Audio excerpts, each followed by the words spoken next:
I never imagined my 69th birthday would begin in silence, inside an abandoned property that smelled of motor oil, rust, and forgotten dreams. Yet here I was, trembling in the half-dark, holding a tarnished key that seemed to mock me with every hesitant turn. A single phrase echoed in my mind, cruel and sharp. "You wouldn't know what to do with real wealth, Mom." Dad knew that. Those words, spoken by my son Daniel just hours ago, cut deeper than any insult could. He'd said it while tossing my suitcase at my feet like I was nothing more than an inconvenience. I can still see the reflection of the city lights on his luxury watch, the glint of impatience in his eyes as he added, "The penthouse is mine now. It's in the will. You'll figure something out." That something was apparently this, a garage. When my late husband, Michael Hartman, a real estate magnate and self-made millionaire, passed away 3 weeks ago, I believed my world had ended with him. But as I stood beside Daniel in our attorney's sleek downtown office, reality shattered in a way I never could have predicted. Michael's longtime attorney, Mr. Benson, cleared his throat before reading the will. To my son, Daniel Hartman, I leave our Ocean View penthouse in San Francisco and my primary investment accounts. Then he turned to me. To my beloved wife, Evelyn Hartman, I leave the property located at 712 Industrial Avenue, the garage and its contents. A garage. After 43 years of marriage, a man who had built empires left me a garage. Daniel's smirk was immediate, sharp enough to slice right through my grief. "Guess Dad thought you needed something simple," he sneered. That evening, after being escorted out of the penthouse I had once called home, I found myself driving through the city with tears streaking down my face, the headlights painting streaks of gold across my steering wheel. The key Mr. Benson had given me felt heavy in my palm, like a cruel joke. When I finally arrived, the address led me to a forgotten corner of the industrial district. A cracked driveway, a rusted steel door, and shadows that swallowed all sound. It looked like nothing more than an old mechanic's shop. I hesitated before unlocking it. The door groaned open, the sound echoing through the emptiness. My flashlight beam cut through decades of dust and froze on something impossible. Under fitted cloth covers, arranged with deliberate care, were 3 luxury vehicles. The first one gleamed like liquid silver beneath the beam, an Aston Martin DB5, the kind Michael used to admire in old James Bond films. I tore the cover back completely. The chrome glimmered like a mirror. The scent of leather and polish filled the air. My knees weakened. Then I saw the others. A Ferrari 275 GTB in deep crimson, a Mercedes-Benz 300 SL Gullwing, midnight blue. Each came with a leather folder placed beside it, containing thick documents sealed with wax. For a long moment I couldn't breathe. My husband, the man I had loved and buried, had never spoken of cars, let alone a hidden collection worth millions. That Inez, when I noticed the envelope taped to the wall near the light switch, my name written in Michael A.'s handwriting. With shaking hands, I opened it. "My dearest Evelyn, if you are reading this, then I am gone. What you see around you is not a mistake. It's my final investment in you." I sank onto a leather stool, his words trembling in my hands. The faint hum of the garage lights surrounded me like a heartbeat. I didn't know it yet, but this was only the beginning of a secret empire, and the truth that would destroy everything my son thought he owned. The sound of rain began tapping gently against the steel roof as I unfolded Michael S.'s letter. The pages written in his elegant, deliberate handwriting, the same that once signed multi-million-dollar deals and birthday cards alike. "My dearest Evelyn," it began. "If you're reading this, then I am no longer there to explain the truth face to face. But please, know this. Everything I've done, every secret I kept, was to protect your future, not to deceive you." I felt my throat tighten. The dim light above flickered, illuminating words that changed everything I thought I knew about the man I shared 4 decades with. 6 years ago, When the doctors told me I had less than 5 to live, I began a private project. One I never shared, because I needed to ensure you would never again depend on anyone's mercy, not even our sons. The words hit me like cold air. Michael had been sick longer than I ever realized. I'd known about his heart issues, but he always brushed them off with a smile and a promise. You'll have to put up with me another 20 years, Evie. The letter continued.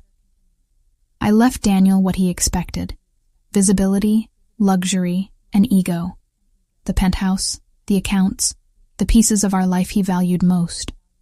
But you, my love, I left something different. What's in front of you is more than it seems.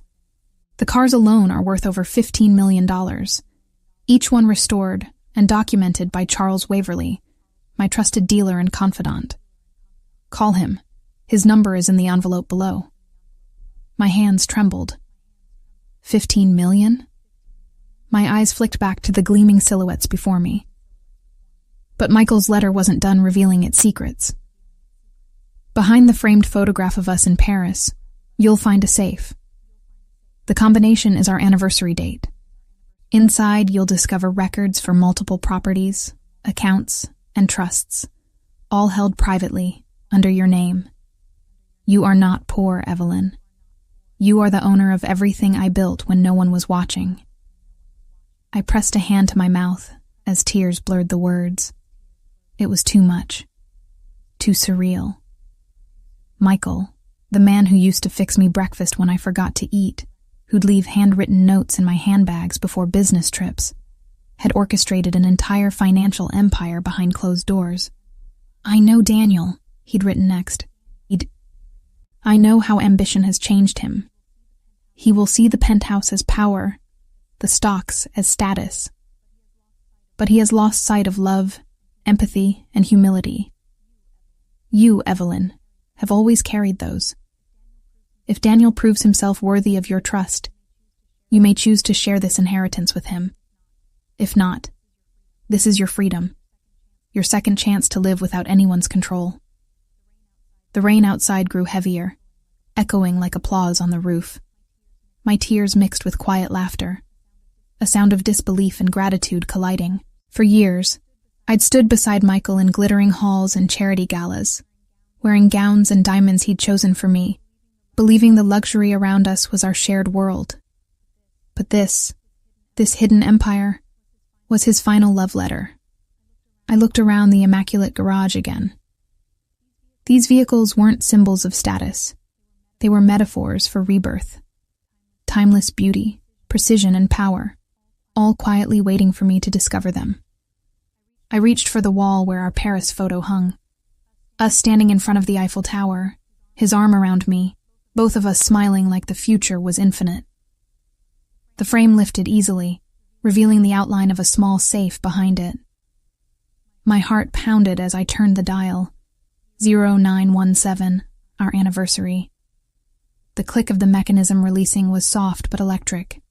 Inside, a velvet folder rested neatly on top of a stack of documents, and a small silver USB drive labeled Private EH. When I opened the folder, the words nearly made my knees give out. Hartman Holdings, confidential asset. Summary, estimated value, $97,300,000. My entire body went still. 97 million. Michael hadn't just left me a few cars. He had rebuilt an empire under a false name. My tears turned into something else then. Awe, disbelief, and a strange sense of power I hadn't felt in years. I whispered his name into the echoing space. Michael, what have you done? Outside, thunder rolled through the distance, as if the heavens themselves were applauding his final act. And in that stormlit garage, surrounded by chrome and secrets, I made a silent promise. I would not waste the gift he'd left me. But I didn't know then. My son Daniel was already making plans to take it all back. What happens next? The next morning, sunlight sliced through the cracks in the old steel door, casting golden lines across the gleaming cars that had become my new reality. For a moment, I just stood there, barefoot on the cool concrete floor, still trying to believe it. This secret luxury, this empire of engines and elegance, it all belonged to me. Michael S. words from his letter kept circling in my mind like a heartbeat. You are not poor, Evelyn. You are the owner of everything I built when no one was watching. I sat at the workbench where he must have written those notes, staring at the safe that had changed my life. Inside, the velvet folder still smelled faintly of cedar and ink. Beneath the top page, where Hartman Holdings' estimated value $97,300,000 was printed in bold, were neat stacks of documents. Properties, trust funds, investment accounts, even art portfolios registered under shell corporations. It was the kind of structure billionaires use to hide their wealth, and my husband had built it all for me. At the very bottom of the folder was a handwritten post-it note, scrawled in his unmistakable script. Call Charles Waverly. He'll explain everything. I took a deep, steadying breath and dialed the number. A smooth, calm voice with a refined English accent answered. Mrs. Hartman, I've been expecting your call. His voice had the warmth of someone who already knew the pain behind mine. Mr. Waverly, I said softly. My husband mentioned you in his letter. Please, Evelyn, he interrupted gently. Call me Charles. Michael trusted me completely, and now my loyalty extends to you. Shall I come by the property? There's much to discuss. 2 hours later, a sleek black Bentley pulled up outside the faded garage. Even its quiet engine sounded like authority. When Charles stepped out, I immediately understood why Michael had chosen him. Silver hair, sharp eyes, and an air of quiet discretion that only comes with managing wealth most people never even dream of. Inside, he walked slowly around the cars, his expression soft, almost reverent. Michael adored the craftsmanship of these, he said, trailing a hand just above the Aston Martin's hood without even touching it. He said beauty deserved to be preserved, not flaunted. I murmured, That sounds just like him. Charles turned to me, his voice lowering. Mrs. Hartman, your husband was not merely collecting cars. He was building a hidden hedge against his own son's ambition. I froze. You knew about Daniel? Charles nodded. Michael worried Daniel's growing obsession with status would consume him. He saw traits of recklessness, impatience. He told me, Charles, one day Evelyn will need armor. Help me forge it quietly. A sob I didn't want him to see caught in my throat. He thought of everything, I whispered. Charles gave me a small, knowing smile. Indeed, these cars are insured and stored under the Hartman Heritage Trust, a private holding that automatically transferred to your name the moment the death certificate was filed. You legally own them, along with the properties in Napa, Aspen, and Geneva. I blinked. Geneva? He nodded, opening a sleek tablet. A luxury penthouse overlooking Lake Geneva, fully paid. Your late husband diversified globally, conservative investments in Europe, tech shares in California, a vineyard in Sonoma, and an art collection currently stored in Zurich. My head was spinning. This wasn't just wealth, it was legacy. Michael hadn't left me comfort. He'd left me control. Charles placed a thin silver envelope on the desk. Inside, you'll find access credentials to your offshore accounts and property management teams. But before you open it, you should know. Michael wanted you to take your time. He told me, don't let her rush into power. Let her remember who she is first. Tears stung my eyes. I don't know if I'm strong enough for all this. Charles looked at me with quiet conviction. Mrs. Hartman, strength isn't loud. It's the silence of someone who has survived betrayal and still chooses to stand. I nodded slowly, holding the envelope close. The paper felt heavier than gold. When he left, I stood alone again, the silence filled only by the hum of the climate system. I had the truth, the wealth, the freedom. But as I stared at the gleaming cars, I felt a chill. Because somewhere out there, my son Daniel was still waiting for my downfall. And when he discovered what his father had really done, he wouldn't forgive it. That night, I couldn't sleep. The hum of the security system, the faint scent of leather, it all blended into one restless rhythm. My mind kept replaying Charles's words. He was building armor. I understood that now. Every car, every property was a fortress built from foresight. But beneath that realization came another truth. Michael hadn't just been protecting me from life's uncertainties. He'd been protecting me from our own son. At sunrise, I sat at the small desk, flipping through the property files. Each one was bound in elegant black leather. Sonoma Valley Vineyard, full ownership transfer, Evelyn Hartman. Aspen Hillside Chalet, confidential title holding. Photos of marble kitchens, infinity pools, panoramic terraces. And every page whispered the same question. Why didn't he tell me? My phone buzzed, breaking the silence. It was Daniel. I hesitated, then answered. Mom. His voice was sharp, urgent. Where are you? I'm fine, Daniel, I said carefully. You don't need to worry. His laugh came cold through the line. Don't need to worry. You vanish after the will reading, and now the family attorney says you've claimed some industrial property. What's going on? I could picture him. Perfect suit, cufflinks glinting, pacing his office. That familiar tone of irritation mixed with entitlement. It's just something your father left me, I replied softly. A garage, Mom? He snapped. You're living in a garage? Do you even hear how insane that sounds? Come stay at the penthouse, at least until we figure this out. Figure this out. His polite code for control it. No, I said, my voice steady. I'm comfortable where I am. The silence on the line thickened, then came his clipped response. Fine, but don't come running when reality hits. You can't live off nostalgia and dust. He hung up. My heart was pounding. For years, I'd told Michael he was just ambitious, not selfish. But now, I wasn't sure I knew my son at all. Later that afternoon, Charles called again. Mrs. Hartman, I've arranged for a private viewing of the Sonoma estate. It might be grounding for you. A few hours later, his Bentley purred up the coast highway.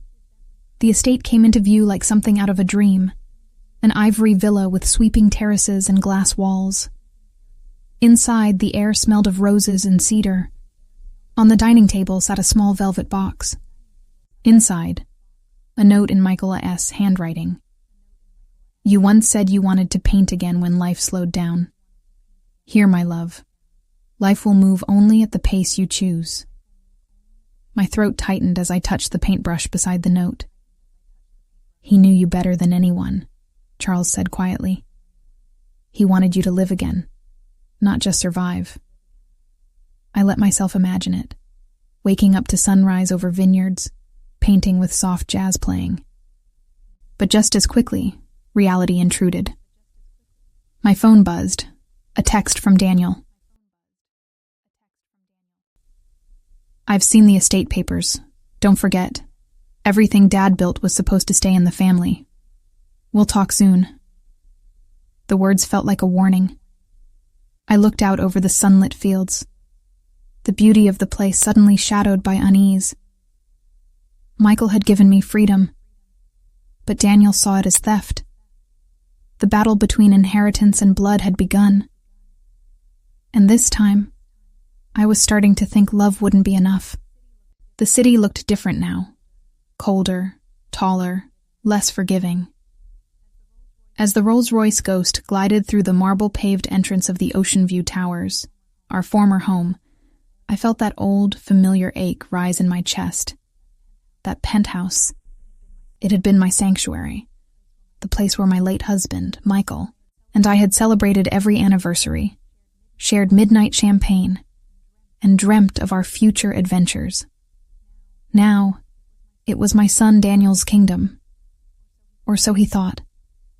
The elevator ride felt like an eternity. My reflection in the mirrored walls showed a woman I barely recognized. A silk blouse, diamond earrings, hair styled with a precision I hadn't felt in weeks. I wasn't the discarded mother who had been thrown out just weeks ago. Michael would have wanted me to be strong, not broken. When the doors slid open, the sight that greeted me was nothing short of devastating. The penthouse, once a masterpiece of architecture and warmth, was a complete demolition site. The walls were stripped down to the steel beams, the beautiful marble tiles had been ripped out, and the crystal chandeliers were gone. Only the panoramic windows remained, framing the city skyline like a hollow picture frame. It looked as empty as Daniel himself. He was standing by the window, phone pressed to his ear, barking instructions. His voice was clipped, businesslike, and irritated. I said no delays. We don't have the cash flow to waste on design indecision. Then he turned and froze solid when he saw me. Mom? His brows furrowed in confusion. What are you doing here? I came to collect what's mine, I said softly, my voice steady. And to see how you're managing your inheritance. A bitter smile curved his lips. Managing. That's one word for it. Turns out Dad left me a palace built on crumbling pipes and outdated wiring. You'd think the great Michael Hartman would have kept up with maintenance. Your father built empires, I replied, keeping my tone calm and even. But some things, like care and patience, you have to build yourself. He tossed his phone onto a dusty counter with a sharp clatter. Don't start with the lectures, Mom. You've been hiding. No one knows where you are. The attorney won't say a word. And now I hear you're living in some fancy estate up north, driving luxury cars. What is going on? So he knew. Not everything, but enough to be worried. Your father left me the means to live freely, I said carefully. He wanted me to have security, without depending on anyone. His jaw tightened instantly. Without depending on me, you mean? I met his gaze, unflinching. Yes, Daniel. That's exactly what he meant. For a long moment, the silence between us stretched thin, like glass about to shatter. He stepped closer, lowering his voice. Do you have any idea how humiliating this is for me? My colleagues think I inherited everything, and now rumors are spreading that my own mother is richer than I am, that you're buying vineyards, moving into some secret mansion, while I'm buried in construction debt because of him. I felt a sting of pity, but I held my ground. Your father gave you the penthouse and the prestige you always craved. He gave me peace. You chose what mattered to you, and he rewarded you accordingly. He scoffed, a harsh, dismissive sound. Don't twist this into some moral lesson. You think he was noble, but all he did was pit us against each other. No, I said softly, the truth of it resonating in the empty room. He revealed us to each other. Daniel's eyes flickered with something, pain maybe, or just pure anger. You sound just like him, he muttered, always so sure, so self-righteous. You think this money makes you untouchable? I walked past him, brushing dust from a marble column that had once held our family portraits. This isn't about money. It's about legacy. Your father trusted me with his life's work, and if you can't see the difference between power and purpose, then maybe you were never ready for either. His voice hardened. You think you can just keep everything? The garage, the cars, the estates? I'll contest it. I turned and really looked at him. The expensive tailored clothes, the restless eyes, the deep insecurity hiding beneath his arrogance. You can try, I said quietly. But every document, every asset transfer, every trust was legally executed. Your father made sure of it. He knew what was coming. He clenched his fists, his voice cracking with a fury he could barely contain. You don't deserve it, Mom. He should have trusted me. A whisper was all I could manage, but it hit him like a physical blow. Maybe he would have, If you hadn't thrown me out of our home the same day we buried him." That silenced him completely. The truth hung in the air, raw and undeniable. He turned away, staring out at the skyline, his shoulders rigid. "This isn't over," he said finally, his voice low. "You can't hide behind his ghost forever." "I'm not hiding," I replied, my voice finding its strength again. "I'm living, something you've forgotten how to do." I left him standing there, a king among the ruins of his own making, the gutted penthouse, the wreckage of his entitlement, and the echo of a father he'd never truly understood. As the elevator doors closed behind me, my phone buzzed. A message from Charles, my new estate manager. "The vineyard is ready, Mrs. Hartman. The staff awaits your arrival." I exhaled slowly, letting the image of the city fade away. For the first time in months, I felt something close to peace. But I knew deep down that Daniel wouldn't stop. The storm hadn't passed. It was just beginning to gather strength. The drive felt like entering another world. The city's chaos just melted away, replaced by the gentle hum of the countryside. Rolling golden hills, winding roads framed by olive trees, and the scent of lavender drifting through the open window. It was perfect. Charles's voice came through my earpiece. "We've arranged for full staff, Mrs. Hartman. The estate's cellar is operational, and the manager has prepared a small gathering this evening to welcome you." I couldn't help but smile. A welcome party for a woman who just spent a month living in a garage. How ironic. Charles, ever the smooth operator, replied, "Not just a garage, a fortress of fortune, as your husband called it." Just then, the gates of Hartman Estate Vineyard swung open. The long marble driveway curved around a shimmering reflecting pool, ending at this magnificent villa, a masterpiece of glass and limestone overlooking acres of vines glowing in the sunset. And there, engraved beside the entrance door, were the initials E.H., Evelyn Hartman. For a long moment I just stood there, taking it all in. Michael had built this for me. A retreat, disguised as an investment. Every detail, from the cascading terraces to the sculpted gardens, whispered of quiet, thoughtful luxury. A woman in a crisp linen suit approached with practiced elegance. "Mrs. Hartman, welcome home," she said, her voice warm. "I'm Elise Marlowe, your estate manager. Mr. Waverly briefed me on your arrival." Home. The word felt unfamiliar on my tongue, but beautiful. She led me inside, and it was like stepping into a painting. Cream walls, Italian marble floors, chandeliers hanging like constellations. It was breathtaking. But then, in the living room, I froze.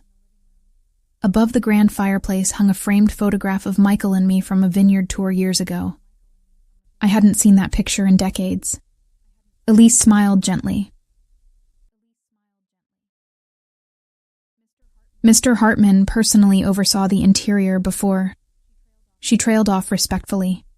He said he wanted this place to remind you of the life you loved before the noise. Before the noise. Before the endless arguments, the board meetings, the obsession with the stock market. Before our son, Daniel, and his ambition began to tear our family apart. As dusk settled, the estate began to glow. Candlelight reflected off crystal glasses, soft jazz drifted from hidden speakers, and I found myself surrounded by strangers with warm smiles. Sommeliers, vineyard staff, local partners. Every single one of them seemed to say, "We've been waiting for you." It was a bubble of peace I desperately needed, but it didn't last. Once the guests had departed, I found Charles waiting in the garden, his expression serious. That's when the bubble burst. "Mrs. Hartman," he began, "I debated whether to tell you tonight, but you deserve the truth." My pulse instantly quickened. "What is it? What's happened?" He handed me a folder, his tone somber. "Daniel has been making inquiries. He's hired a private investigator, not subtle, but thorough. The man contacted our Zurich partners this morning. He's trying to trace the asset trail.